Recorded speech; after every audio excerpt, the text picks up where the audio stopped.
Hybrid tomato উৎপাদনে বিখ্যাত রাজশাহীর গোদাগাড়ীতে এবার ফলন হয়েছে ভালো, তবে দাম বেশি পেতে কাঁচা টমেটো কেমিক্যাল দিয়ে পাকাচ্ছেন চাষিরা।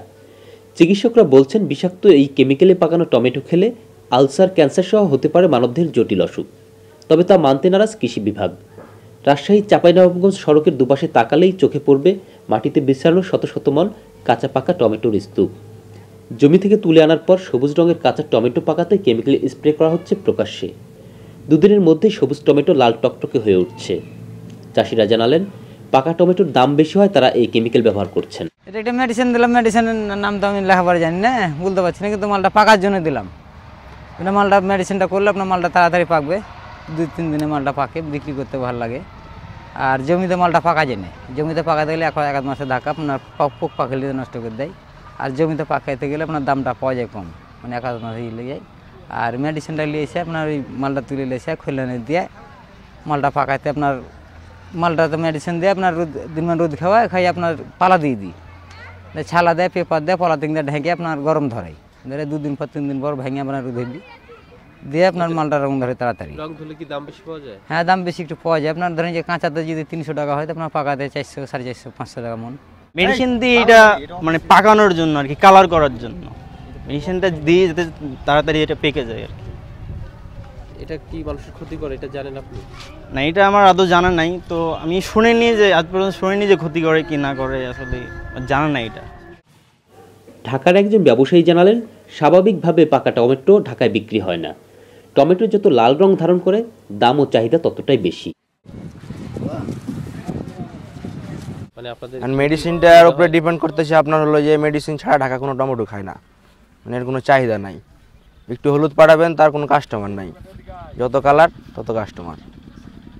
ঢাকায় কালার হলে কি ঢাকায় দাম বেশি? দাম বেশি।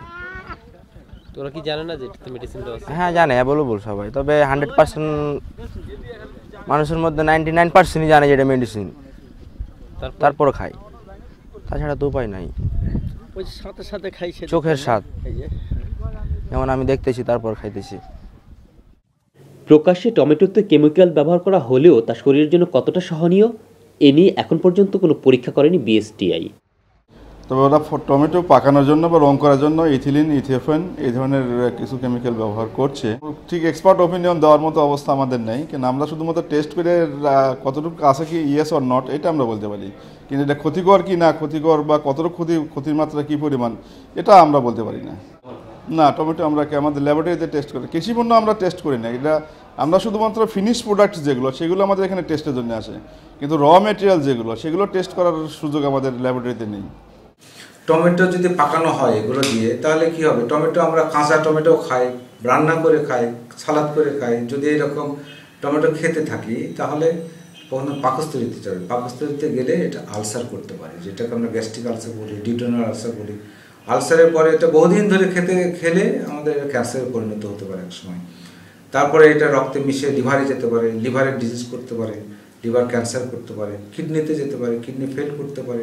যদি রক্তের মাধ্যমে লাংসে যায়, লাংসের অসুবিধা হতে পারে, হার্টের অসুবিধা করতে পারে। আমাদের এই জন্য উচিত যে নেচারের বাইরে না যাওয়া, কারণ এই ইথেফন এগুলো দিলে আমাদের নেচার বহির্ভূত কাজ হয়ে যাচ্ছে, যার জন্য আমাদের শারীরিকভাবে আমরা অসুস্থ হয়ে পড়ি।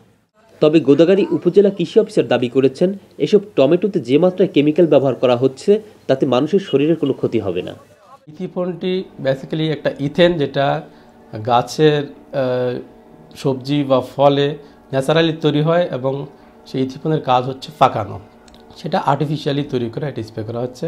এবং আমি এই ইথিফন স্প্রে করার পরে টমেটোটি বাংলাদেশ কৃষি গবেষণা ইনস্টিটিউট গাজীপুরের টক্সিকোলজি ডিপার্টমেন্টে টেস্ট করার জন্য পাঠিয়েছিলাম। ওখানে টেস্টে দেখা গেছে এবং ওনারা আমাকে লিখিত দিয়েছেন যে 2 ppm পর্যন্ত শরীরের জন্য ক্ষতিকর, কিন্তু আমার যে স্যাম্পলটি আমি পাঠিয়েছিলাম সেখানে পাওয়া গেছে 0.91 ppm, এবং ওনারা লিখে দিয়েছেন এটা শরীরের জন্য কোনো ক্ষতিকর না।